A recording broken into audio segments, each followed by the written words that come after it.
Hi. The whole concept of reincarnation.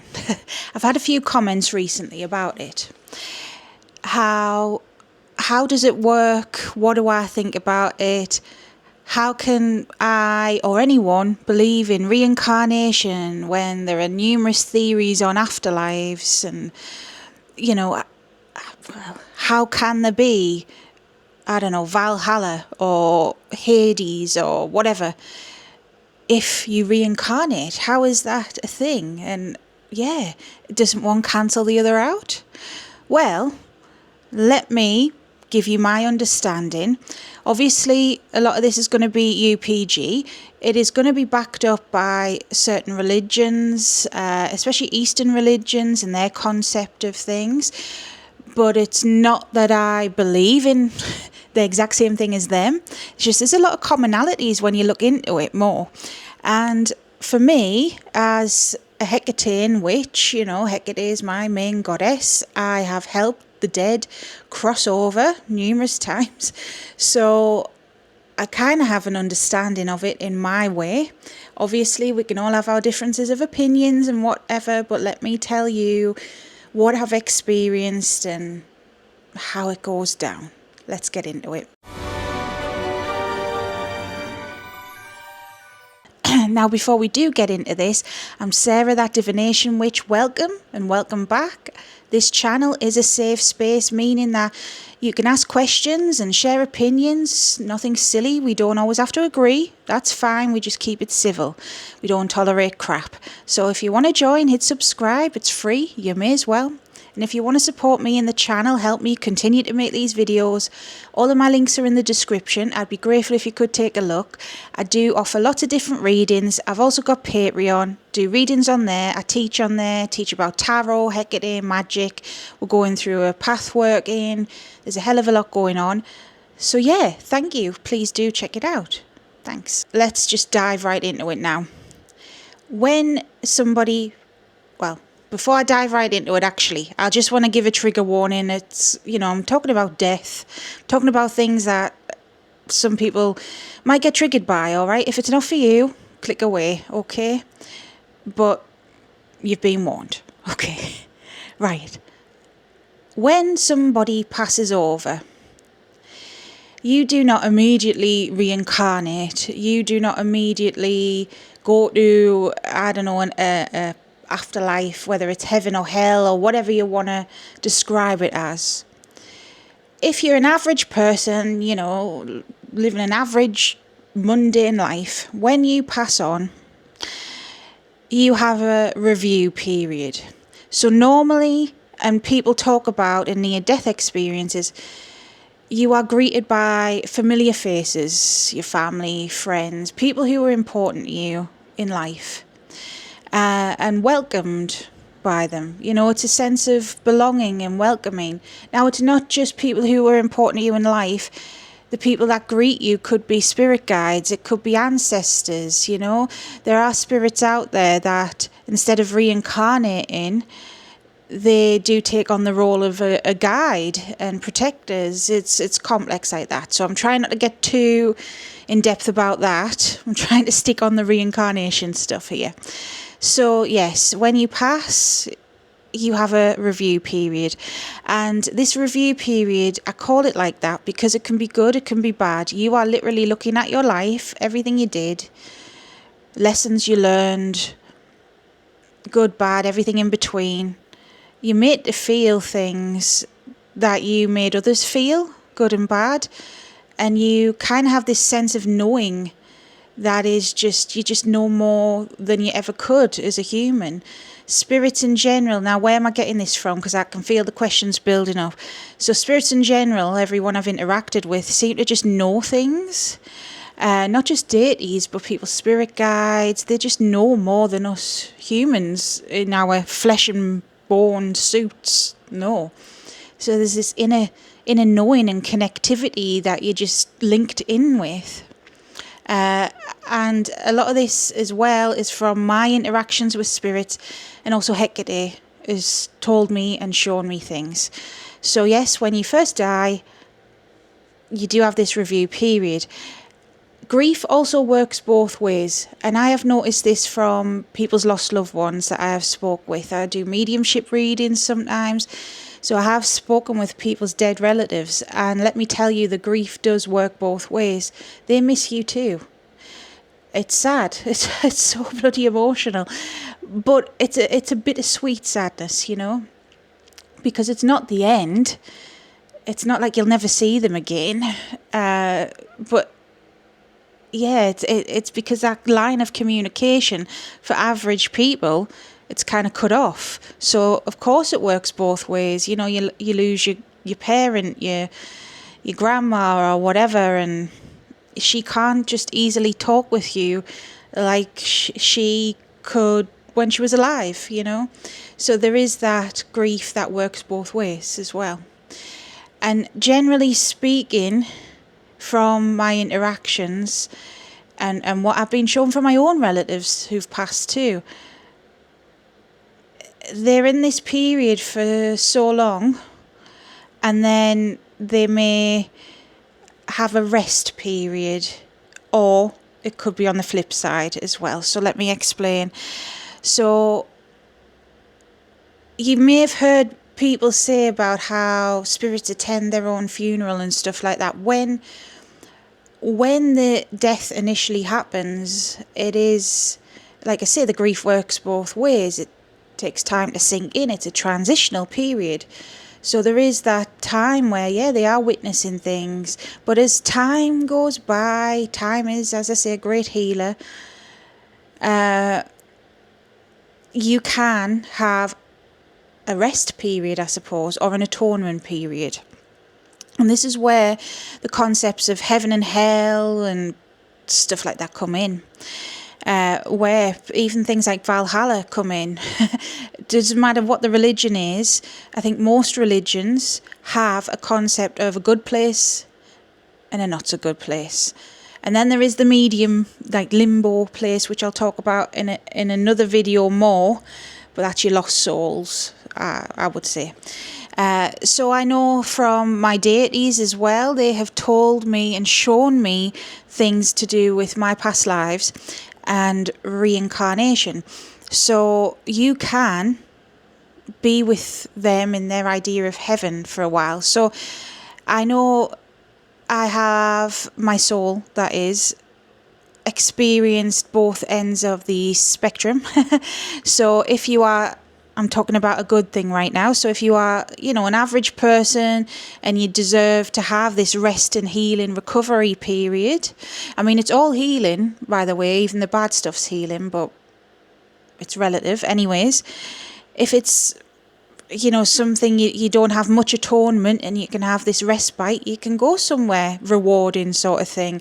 So for me, in one of my past lives, I know I spent time with Queen Frigga of the Norse pantheon in Fensalia, which I'm probably pronouncing wrong, but that's her hall.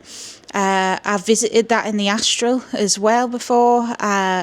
A lot of the Norse deities, that's just their belief and the way they operate. But a lot of the Norse deities have their halls. The gods have halls, and it's like you can go there as a devotee, as a soul that,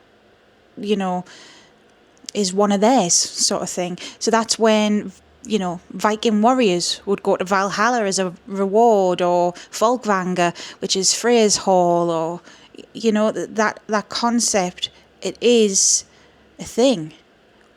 Such as there is the concept of the flip side, which I'm sticking with Norse myth because that's my main experience with this, believe it or not. It's, at the minute, at time of recording anyways, Helheim and realms of punishment within that. I know my soul has been there too before. With Hel, the goddess Hel.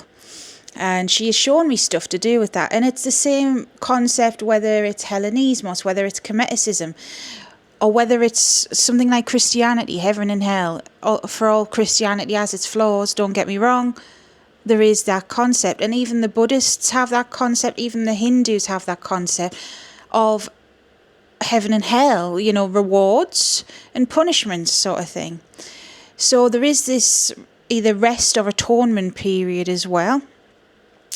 So if you're on the flip side and you're a dick, basically, and I don't just mean a dick, like this is normally people who have really committed nasty sins. If you take a life, if you are an abuser, now there are things that are maybe not as bad, but still bad. You still have to atone for it, which is what's happened to my soul before. Bit of an arrogant dick in one life, it does appear, and I had to atone for that with hell. It was a thing. Believe it or not, you don't have to believe it. That's my experience, my UPG. But there are divine punishments, so to speak, and within theologies and mythologies, there are things that people have said happen. At time of recording, I saw a YouTube video and it seems really interesting. In Singapore, there is a museum all about hell. Google it. It looks blooming interesting. It's all the different concepts across the world of the underworld, of like the not nice place, to be honest, but it still looks interesting. There was something about a guy being put through like a grinder. It sounds gruesome, I know. Something to do with fraud. It's an adultery, or you would get punished in a certain way.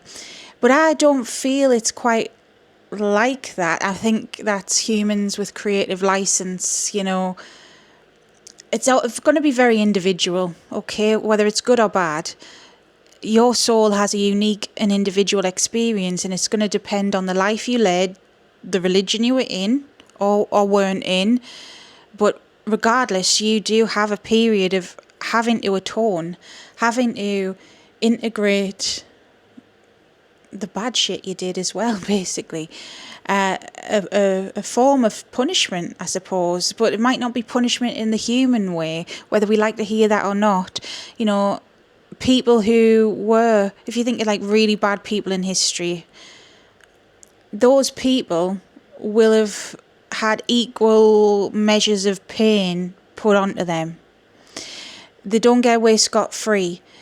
And this is the thing, with your soul, with you, whether you've done good things or bad things, so because it's all relative, the universe isn't what we think it is in human terms, but if by the laws of the universe you've been destructive or bad, you will have equally that put onto you, and vice versa for the good stuff.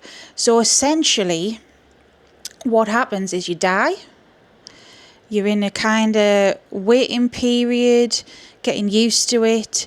You may even wait for family members and whatever, people you knew in life.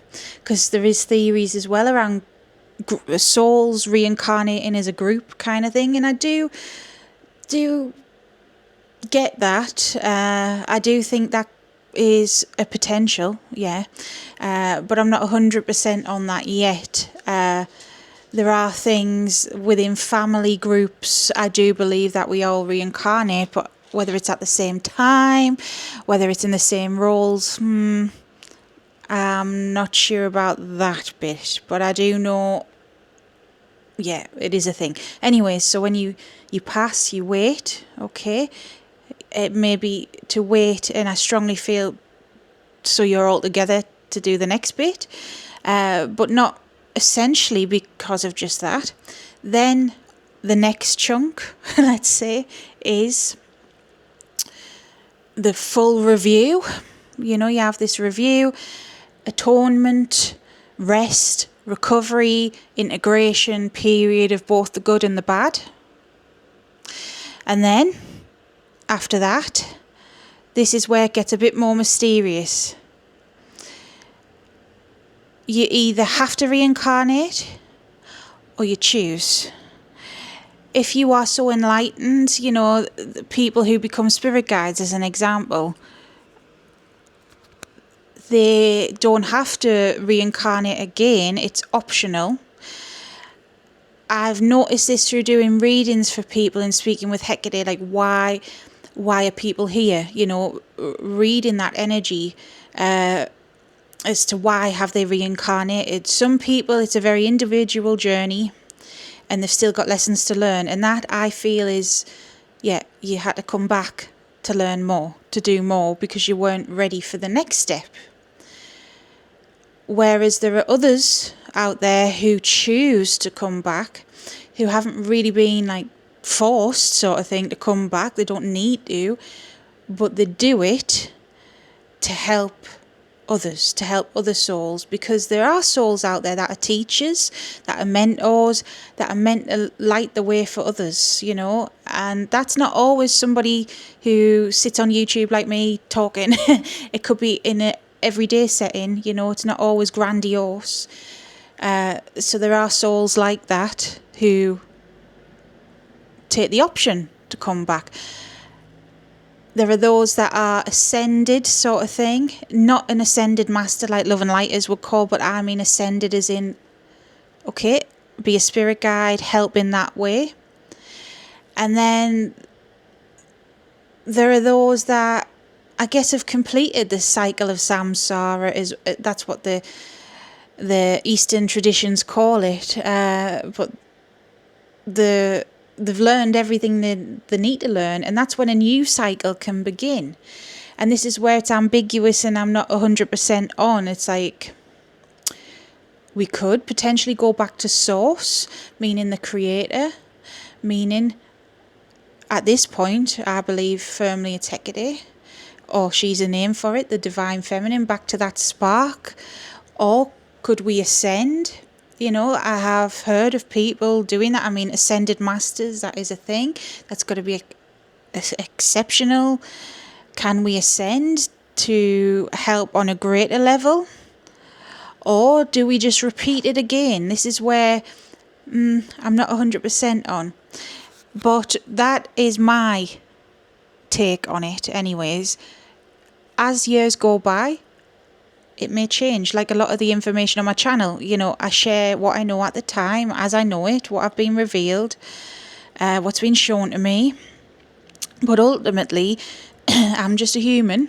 We're all just a human. We can only handle so much. If we knew the full truth, I think our minds would melt, We can only piece things together sort of thing. Because we are having that human experience. We are in the learning, we're not ascended. We're not up there at the minute.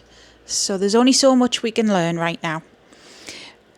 I have asked Hekate about this, if there is a way of stopping the cycle, and some people might not want to hear this, and some people will definitely disagree with me, because in her mythology, she has spirits that become her companions, and she has spirits that help her. And it's not just her, a lot of deities do in their mythologies have spirits that help them.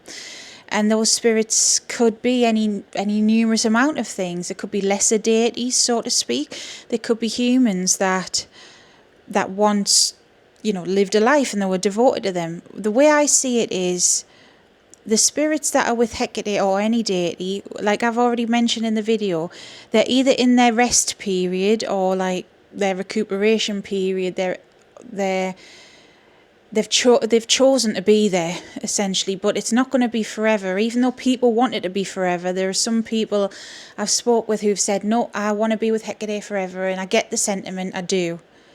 But even she has said it to me, because years back, I've asked her for that myself, and she told me, look, it won't happen, okay? And people don't like to hear this, and I know I'll get shit for it. It doesn't mean she doesn't love you. It doesn't mean you can't be with your God, whether that is Hekate, whether that even is in heaven or whatever.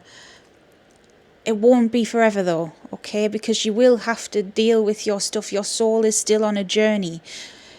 No matter how you feel right now in your human body, when you die, when you pass, when you're just spirit, you will know more and you will feel different, whether you like that or not. So even if you didn't feel different and you feel exactly the same as you do now, yes, you can spend time with her. Yes, you can be with her. Yes, you can help her. But that help will not be forever. you have to continue on your evolutionary journey, because if she kept you there, that goes against everything she stands for. She's against, well, basically she helps lost souls. She wouldn't want to stagnate somebody's progress. She wouldn't hold you back, and she's much more than her Greek myth, or she's everything. She's much more. My mind gets blown. Like I say, your mind will melt if you knew everything. So you won't stay there forever. I'm sorry to say that, okay?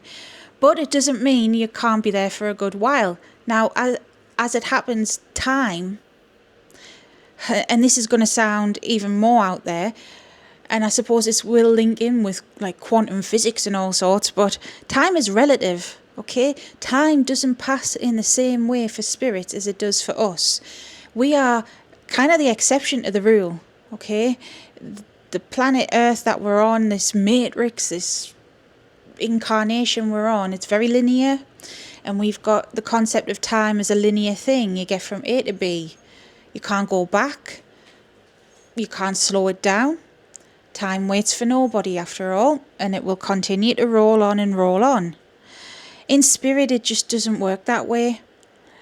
The best way I can describe it is like, 5 years for us could be 5 minutes for them. Time just doesn't pass in the same way. This is how we, as spiritual beings, when you learn how to astral project and connect in that way, we're only doing so, really, we're scratching the surface. All the great spiritual work we can do on Earth in this carnation, in this reincarnation that we're in, we're scratching the surface. Even when I speak of my astral travels, or going through path workings and things like this, I've spoke about it on the channel, we're scratching the surface. The universe is a massive expanse that is just beyond comprehension. And so time is just so relative. Everything will happen when it needs to happen. So don't worry about that. This is how, we can tap into that, but we are just scratching the surface. But we can be speaking with people from different time periods, and yeah, it blows your mind.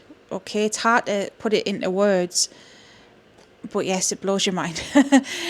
And then on the back of all of this, what I would say is try not to worry too much about it. Although I've given you my explanation, because I've had many questions about it recently and comments about it, I thought, right, we'll make a video. Try not to worry too much about it. Take things with a pinch of salt. This is how I have to cope myself as well. Everyone's going to have their own perception on things. I've noticed this. There are things that I learn in my way, and I share with you guys too. And I learn things in a certain sequence, in a certain way, presented to me in a certain way by divinity, that somebody else learns in a different sequence, presented in a different way, but the outcome is the same. We are still learning about the same thing. I've spoke on the channel about something called witchy. Go check out the playlists. I need to do another video about it because it's been a while since I've spoke on it. But how there's something in my eye at the same time. Great. But there is something out there called witchy. Well, that was a term for it by the Native Americans, which I didn't even know what that meant at one point. But it is negative entities, astral parasites. Some would call it a demon. People learn about these things in different ways, but the understanding, the core belief is the same.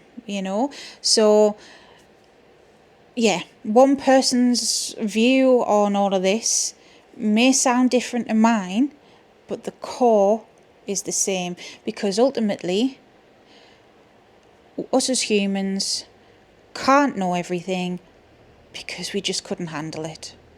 We can't know the full truth because we just couldn't handle it. We're not meant to know. And so that's what it is. So try not to worry too much about it. That's the way I take it as I learn anything spiritual. I just go, okay, and I don't try and ruminate too much on it. I just let the thought wash over me. Okay, accept it. Don't challenge it. Just go, okay, and carry on, keep learning, okay?